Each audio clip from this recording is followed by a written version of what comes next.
You stayed home to raise your children. That was the plan. But somewhere between the toddler routines and the afternoon pickups, something shifted. The money your partner earns no longer feels like yours, not because he withholds it, but because you didn't build it, you didn't generate it. You manage a home, you maintain a rhythm, but the income stream flows through someone else's labor. And that changes the weight of your presence in the relationship, not emotionally, economically. This is not about gratitude or contribution.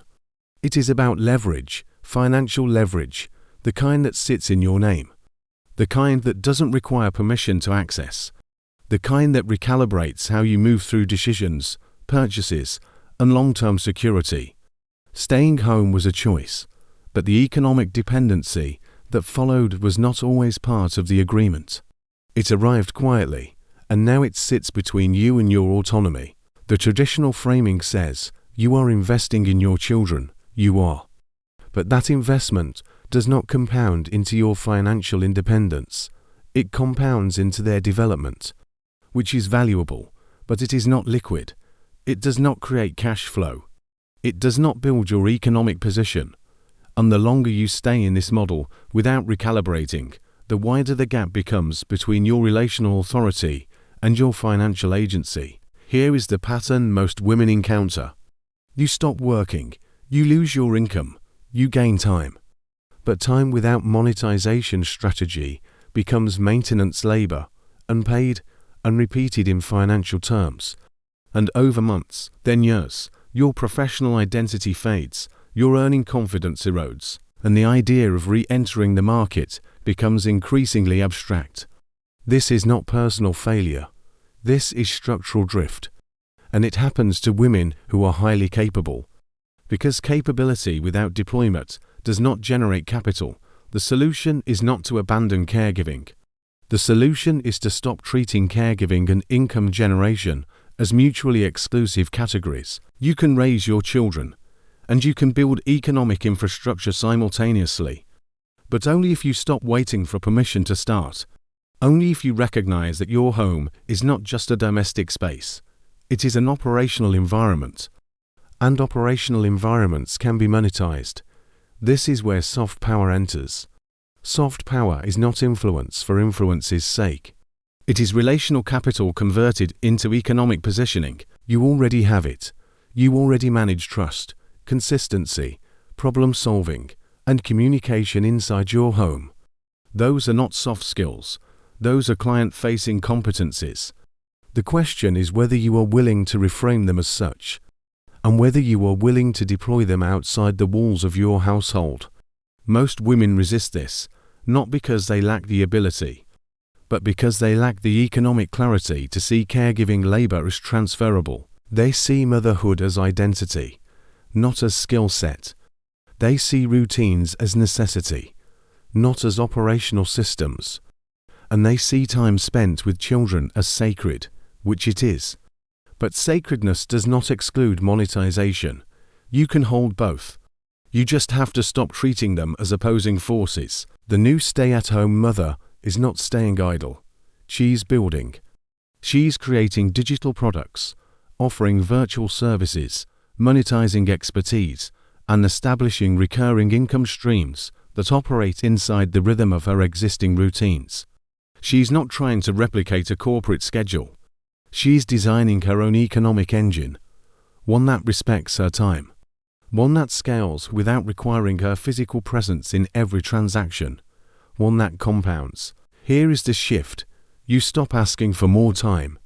You start designing better systems. You stop waiting for the kids to grow up. You start building now. You stop thinking of income as something earned outside the home. You start recognizing that your home is where your leverage lives. Your routines, your network, your authority, your consistency. These are not peripheral to your income strategy. They are the foundation of it. Most income models require you to trade time for money. Hourly work, freelance projects, shift-based labor. These models trap you. Because your time is finite. And when your time is consumed by caregiving, those models collapse. The only sustainable path is to build assets.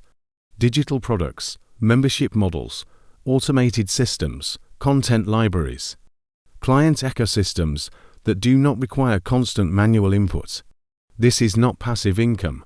This is structured income, and it is the only model that allows you to remain present with your children while building financial autonomy. The resistance comes from identity. You were not raised to think of yourself as an entrepreneur. You were raised to think of yourself as a caregiver. And caregiving, in the traditional framework, is not monetized. It is honored. It is respected. But it is not paid. And that is the exact conditioning you have to dismantle.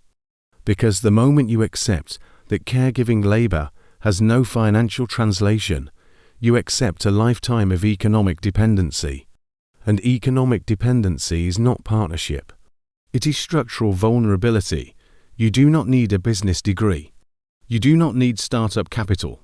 You do not need childcare. You need clarity. You need a monetization pathway that fits inside your existing life. You need to stop waiting for ideal conditions. And you need to recognize that your value is not theoretical. It is deployable, right now, in the exact life you are living. This is not about working harder. This is about working differently. You are already managing a household. You are already solving problems. You are already maintaining systems. The question is whether you are willing to treat those systems as economic infrastructure, whether you are willing to document what you know, whether you are willing to package your authority, whether you are willing to sell what you have already mastered. Most women never take the first step, not because they do not want to, but because they do not believe their knowledge is sellable. They see themselves as ordinary. They see their routines as common. They see their expertise as unremarkable. And that perception keeps them locked in unpaid labor. But here is the truth. Someone is 3 steps behind you. Someone is struggling with the exact thing you solved 2 years ago. And that person will pay for clarity. They will pay for structure. They will pay for your pattern recognition. You do not need a massive audience. You need a clear offer. You do not need viral content. You need consistent visibility. You do not need a polished brand. You need a monetized skill set. And you do not need to wait until your children are older. You need to start now. Because the longer you delay, the deeper the economic gap becomes. And the harder it is to rebuild your financial identity. The new stay-at-home mother understands this. She does not apologize for monetizing her time. She does not feel guilty for building income alongside caregiving. She does not wait for permission. She recalibrates, she builds, she deploys. And she creates a soft power economy that operates inside the life she's already living. This is not a trend. This is a structural shift. And the women who adapt now will own their economic futures. The women who resist will remain dependent, not by choice, but by default. Disclaimer: this content is for informational and reflective purposes only. It does not constitute financial, legal, or professional advice. All strategies discussed should be evaluated in the context of your individual circumstances. Consult with qualified professionals before making financial or business decisions.